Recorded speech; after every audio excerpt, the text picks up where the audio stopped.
Hey everybody, what's up? Let's hold the truth hostage where if the truth was so important, we wouldn't negotiate with lies, we would hold the truth hostage. Welcome to Pop the Culture, where we pop the culture with a black pill perspective on pop culture. All right. Now, I was watching a video by Thinking Critical, a YouTuber that focuses on the comic book industry. And I've been watching some Comics by Perch content, another YouTuber that focuses on the comic book industry. And, I've been thinking about this a while. And I was watching Thinking Critical's recent video on indie comics and how, now's the boom and now's the major time for a lot of indie success. And I've been working on comics since 2014, up and down with varying results. And, to make some observations. Now, why aren't or why will indie comics take over and have a far major level of success than before? Well, as we can see right now, the major companies are declaring their fans to be toxic, calling all their fans toxic fans, because the fans, the companies think they're entitled to your money. They're entitled, the mainstream companies, Disney, Marvel, DC, Warner Brothers, whatever you name it, the big companies, they think they're entitled to your money because they own the franchise that you grew up on or you enjoyed. So they have a sense of entitlement to your money, and that's why they're so quick to draw out or calling them toxic fans and so on, because they have a sense of entitlement to your money, And now what's happening? Will we see a rise in indie comic book creators? And what will be the difference between the indie comic book creators' rise of now versus what happened in the 1990s with the rise of Todd McFarlane, Image Comics, and so on? Well, in the 90s with Todd McFarlane, with Image Comics, they were on the rise. They were mostly artists that worked for the industry. They were artists and creators that worked for the industry that left to start their own company, because at the time, a lot of the mainstream companies were not about sharing royalties or accrediting many creators for new creations within franchises that they own. So, Marvel and DC, but they were still back then about conserving the fans' interest and putting the fans first.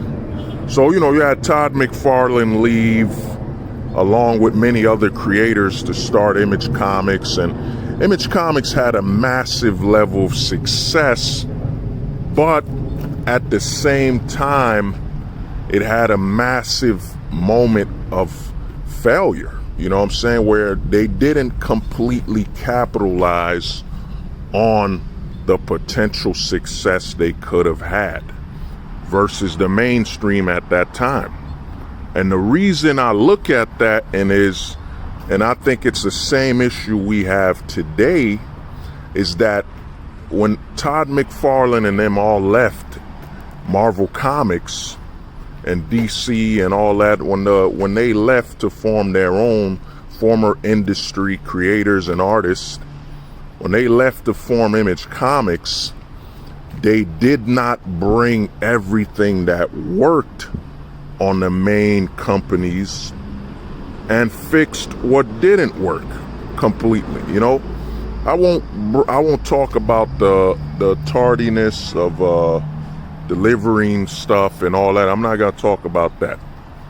But where Image Comics failed, and a lot of those companies established Dark Horse, and why they didn't take such a large they didn't grab such a large aspect of the mainstream comic book consumer, is that they failed to bring forth what works in the major comics. And what works is the guarantee that the next generation will continue the series. You know what I'm saying? Look at Superman. Superman has been here since 1939. Batman, 1940. Wonder Woman, I think, in the 40s as well. Flash, 60s, I think.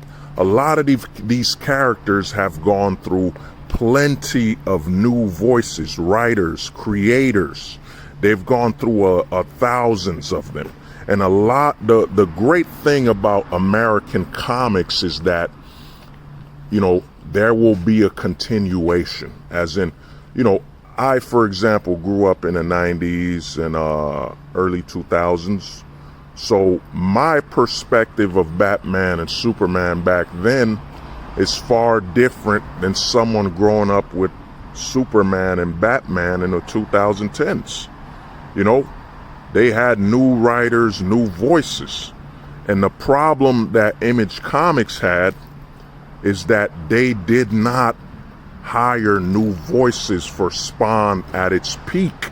When it was peaking, when a lot of these indie comic books were peaking from Image Comics, and you stick with Image Comics for now. When you had them peaking, they were not hiring a lot of new writers, new creators to give new life to these franchises. You know, instead, I think a lot of the times Todd McFarlane did a majority of writing for Spawn. Same for the others from the other aspects of the company.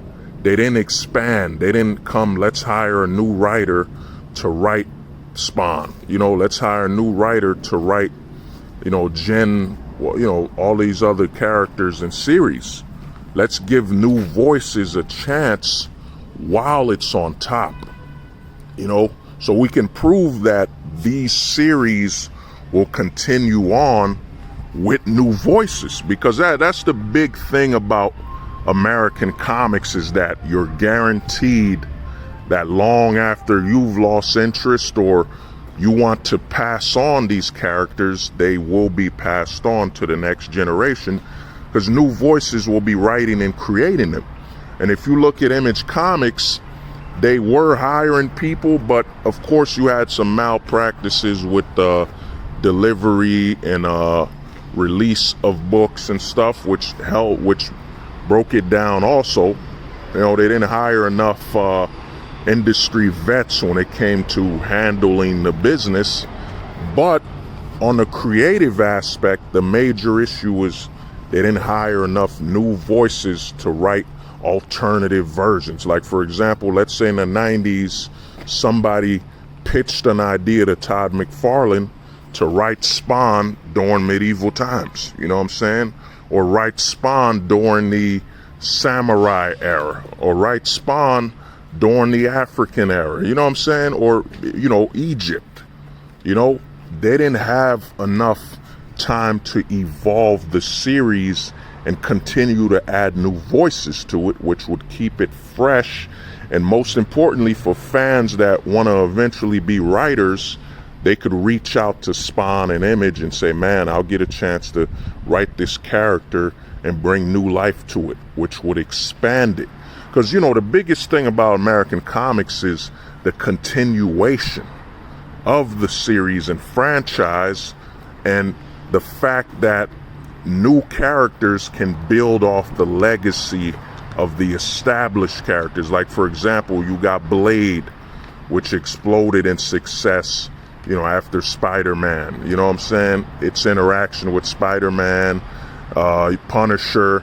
There's so many, Deadpool. You got a lot of new characters that were established that found success off the foundation of the legacy characters, and that found success off building off the established legacy characters. There's a lot of new characters that showed up in Superman that eventually got their own series, so it helps when you have a legacy character, and it helps when you keep adding new voices to it to continue that series, and one of the most famous things that happened and proved that Image made a major flaw was the lawsuit between Todd McFarlane and Neil Gaiman, where I think Neil Gaiman created Angela.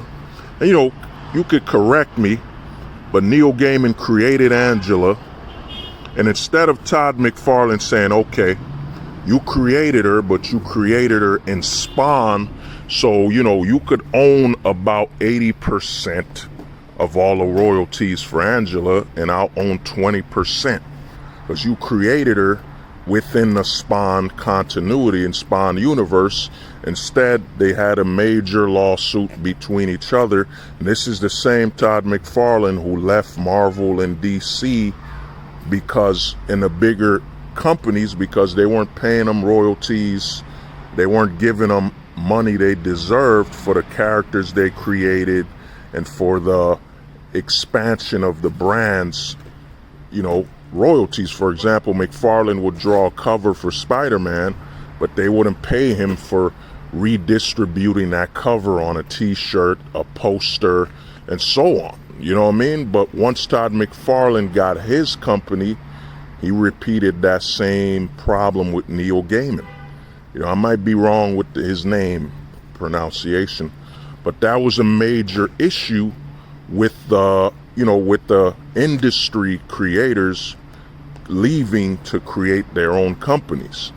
Now, the problem stemming from indie creators, guys such as myself, creators such as, you got Preston Poulter, you got Larry Holder, I'm shouting out some of my people I know, Skinny, and you got the creator of Common America, Tim Lin, and others, indie creators that have, and you got creators such as of Trill League, Anthony Piper. You got, there's a lot of indie creators. Now, what's the difference between indie and industry creators that have gone independent is that the indie creators most of the time had no industry experience. So a guy like me, I started writing comics, I applied for some writing gigs, but never got a job or never finished where they hired me. So I said, I'm gonna write and create my own. So I wrote and created some comics. You could check out a comic I wrote on CoMangaLLC.com called, Simptagion. You could check out Godma, Solora, Jawsome. I've written a lot of comics, And what happens is the problem that comes with indie creators that were indie first with no experience in the industry, the problem that comes with them when they go independent is that indie creators carry the same issues that Todd McFarlane and them brought in. Like, for example, you'll look at a book that's very successful right now called Common America. Or you'll look at a series that's very successful now, Trill League, and you'll look at a series that's very successful now from a creator who created, he's had a lot of great successful creations. He runs Unique Studios. And, he's had a great level of success. And the problem with the indie creator is that, I'll just stick on Common America for right now, is that with all his success, you won't see, like, for example, I think Common America is within its 8th volume. but all the writers and all the creators are the same people. You know what I'm saying? It's the same writing team and same art team for the entire series. So there's no point of expansion. There's no point of expansion. Yeah, so there's no point of expansion when it comes to the series because, you know, you got Tim Lin and I forget, Mark Pellegrini as the writer and creator. But the problem is you don't have them hiring other writers and hiring other artists to draw new books or write new books to prove that this brand can continue and prosper with or without them. You know what I mean? Because you gotta look at the creator of Spider-Man, you know, Stan Lee and I'm blanking out for some reason. Stan Lee was a co-creator of Spider-Man, and Stan Lee didn't write all the comics. Stan Lee didn't write all of the comics for Spider-Man, Fantastic Four, Thor, and the list goes on. He didn't write them all. They eventually hired new talent. You know what I'm saying? They hired new talent to continue the series and prove that it can continue without them. Because, you know, that's the major advantage of American comics. The major advantage of American comics is that it can continue on for generations. I mean, Superman is gonna hit over 100 years soon. Batman over 100 years soon, and new characters have been created, new storylines, you know, new stuff has been added to it, you know, to the point where there's alternatives. Like there's a Batman, I'll go with Superman. There's this difference between Superman in the 1930s and early 40s to Superman in the 1970s, you know, Superman in the 1990s. Then you got Batman. There's a difference between Batman in the 60s to Batman in the 40s, Batman in the 90s to Batman now. I mean, there's even Batman Beyond, you know.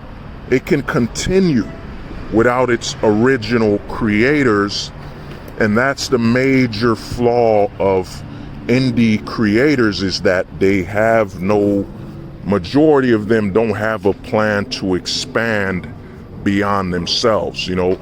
So if you have an indie creator that's a writer, he's gonna write all his series. If it's successful, he won't hire another creator to create a spin-off or a one-shot story, a graphic novel or something. They won't hire anybody to build off of it and continue the franchise and continue the series, you know. And this is the major reason most of the major companies like Marvel, DC, they're not really worried. You know, Image Comics, you know, they're not worried because they know these indie guys are too self-centered and they'll never expand outside of themselves. So, you know, every new issue they drop, they're gonna write, they're gonna draw, you know what I'm saying? Which is what's gonna hurt them in the long run. You know, the greatest power of American comics is the continuation. I mean, there's over 80 years of content for Superman. You know what I mean? And the great thing about this continuation is that you can introduce new characters which will have their own series eventually. They will have a foundation to start from. And most importantly, the fans that follow these series, that look forward to introducing, let's say, their children, their cousins, their nephews, they know that they can share these series and franchises because the children and future fans will have new issues to keep reading. You know what I'm saying? New series to keep reading, you know, to continue to follow, you know. And that's the greatest thing about the American comic books. You know, well, at least it was, you know, with all the propaganda going on, but that's another video. But basically fans knew, like if you're a fan of Superman and Batman, you know that your future children or nephews, you know what I'm saying, or the next generation will have their own Superman and Spider-Man and Batman comics to keep reading. You know, Wonder Woman, they'll have them to read, and they'll have new characters that you yourself have never known. So they'll have their own experience. Like, for example, Batman, a very recent new set of villains, I think was introduced in the 2010s, was the Court of Owls. You know what I'm saying? The Court of Owls didn't exist in the 70s, 60s, 50s. You know, they're brand new. They're brand new to the Batman lore. You know, so a lot of the fans, past, present, you know what I'm saying, future, they know these series will continue on. But the indie creator, for example, like I said, with you look at a Common America, you look at some comics by you know, Unique Studios, you look at some comics by you know, even you know, Preston with Pocket Jacks Comics, you know what I mean? You don't see new writers writing the series, which will continue the franchise long after the creator is either burned out or just doesn't want to create any new stories. And the great thing about the continuation of a franchise is that it helps the new writers and new artists hop onto something that's established to build recognition. You know what I'm saying? To build recognition, you know, of themselves. So that's why the indie market, it's doing great. I mean, it's doing great, but for it to truly expand beyond where they are, because we're at a mass exodus. We're at a mass exodus right now. You know, mass exodus from the mainstream comic book companies, Marvel. You know, Marvel's not even a comic book company, but you know, Marvel and DC aren't comic book companies. They're just a branch of a multimedia corporation, be it Disney or Warner Brothers, Discovery, whatever. But these companies aren't truly worried because they know most indie creators do not have continuation in mind without them involved, without them writing, without them drawing. You know what I'm saying? So there's no real threat in the long term. That's why I see a lot of indie creators will have peaks, you know, they'll succeed. Like, you know, you saw Spawn will have, Spawn dominated in the 90s, you know, super successful. But in the long run, Spawn started to fade away. I mean, it's still selling now, but it's not where it used to be. And another thing is, you know, you don't have brand expansion, you know, but that's a whole other video.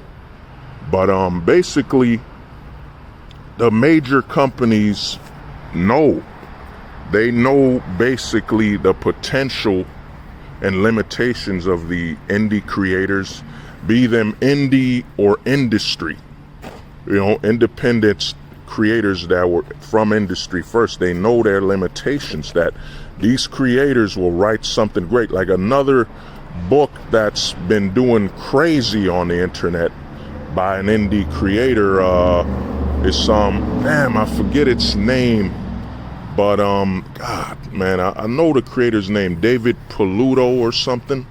David Peludo. It isn't Witchblade. Yeah, I think it's, no, it ain't Witchblade. It's not Witchblade, but it's something. And you know, he's a super successful. Then you have something such as you know, Patriotica. You know what I'm saying? Doing numbers on Kickstarter. But all the writing is usually done by that same person. Same writer. You know what I mean? Maybe the art team goes up and down, but new people, but you don't have a new voice to it. You know what I'm saying? So it means the brand will live and die based on the creator attached to it. It won't expand beyond them. And if it can't expand beyond them, then a new voice that might connect with the modern generation, or might expose characters and creations that were never part of the series, will not be there. Because the major thing a lot of these indie guys don't think about is when you're trying to quote unquote, provide content for a fan of Superman, Batman, what I'm saying, Wonder Woman, Spider-Man, Hulk, you're trying to provide content for them. You have to know these people are used to being fed content on a forever basis. You know what I'm saying? They're always going to get new issues. They're always going to get new writers, new creators attached to their beloved franchise. You know what I mean? That's where a lot of indie guys fail. They think, oh man, I'm just going to succeed, sell some comics, and I'll be able to compete with Hulk and all of them. I'll be able to supply the need. No, you want to supply the need, you have to supply what they're comfortable with, is knowing that the brand will continue with or without you involved. You know what I'm saying? That's what a lot of the mainstream fans want. And a lot of the indie guys, I've talked to many indie guys over time, and a lot of indie guys will tell me, well, man, the series is going to end with me. It's going to end in 5 issues. It's going to end in 20 issues and so on. And I always tell them, so if another person wants to write this franchise, or you won't hire them, or you don't plan on ever hiring anybody when you basically are done with your time on the series, but it's achieving a massive level of success. You know what I mean? So that's why the major companies aren't really worried about most indie creators at all. Because most indie creators, it starts and it will end with them. While Marvel and DC, it's been going on without the creators, and some of the creators have passed on. Many creators have passed on, but their franchise continues.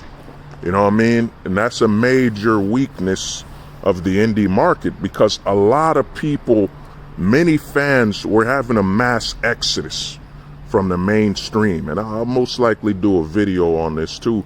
But to keep it short, we're having a mass exodus from the mainstream, industries, produced series, Superman, Batman, so on. And people are looking for something new and fresh, but that has that similar, take. Like, for example, people aren't leaving Superman because they hate Superman. They're leaving Superman because they hate the direction and writers involved. So if someone gives them something similar to Superman that's being well written, has a fresh take and it's new and so on, they're gonna gravitate towards it. You know what I'm saying? A lot of times people leave things not because they're tired of it, but because they're no longer getting a quality they want. You know what I'm saying? A quality they'll tolerate. So that means a fan leaving Superman is now looking for something to fill the void of Superman. You know what I'm saying? And what we're having now in the industry is a massive level of people walking away. Of course, you got to understand, with the amount of content we have for entertainment these days, Netflix, video games, free to play on their phone. People have so much choice that they don't have to take any crap that these entitled mainstream industry companies are trying to hand to them, So to me, man, the major issue with indies is they don't plan to continue the series without the creator. And that's the major weakness. And another thing is, a lot of indie creators aren't doing crossovers with their fellow indie creators on a non-canon basis, where the story doesn't have to be canon. It's just a collaboration to further spread out our success. You know what I'm saying? So, that's a, yeah, so, that's why you don't see as many indies having a long run, because you could talk to many indie creators, man. Talk to a lot of them, and most don't have the series going beyond 5 to 10, 20, 50 years, because they're looking in the mirror and they're basing that continuation of content on them creating it and writing it versus expanding beyond themselves creating and writing it. That's what's hurting a lot of indie creators, and that's why the mainstream, even during this mass exodus of fans, aren't really worried. You gotta look at DC and Marvel. They're choosing to be bad. For example, Rebirth, before they hired that bum to destroy it, you had a major new fan base happening with Super Sons, Batman's son and Superman's son. A lot of people looking for a fresh perspective on their favorite heroes as children got their children, and they were really entertained with it. But Brian Michael Bendis destroyed that. They aged him up. They didn't see that you could have built the new Superman, his son, his entire legacy, with him being a child. You could have had people follow him for the next 5 to 10 years as a child. Then maybe becomes a teenager and joins the Teen Titans. Then later on, people start demanding he takes Superman's mantle, and same thing with Damian Wayne.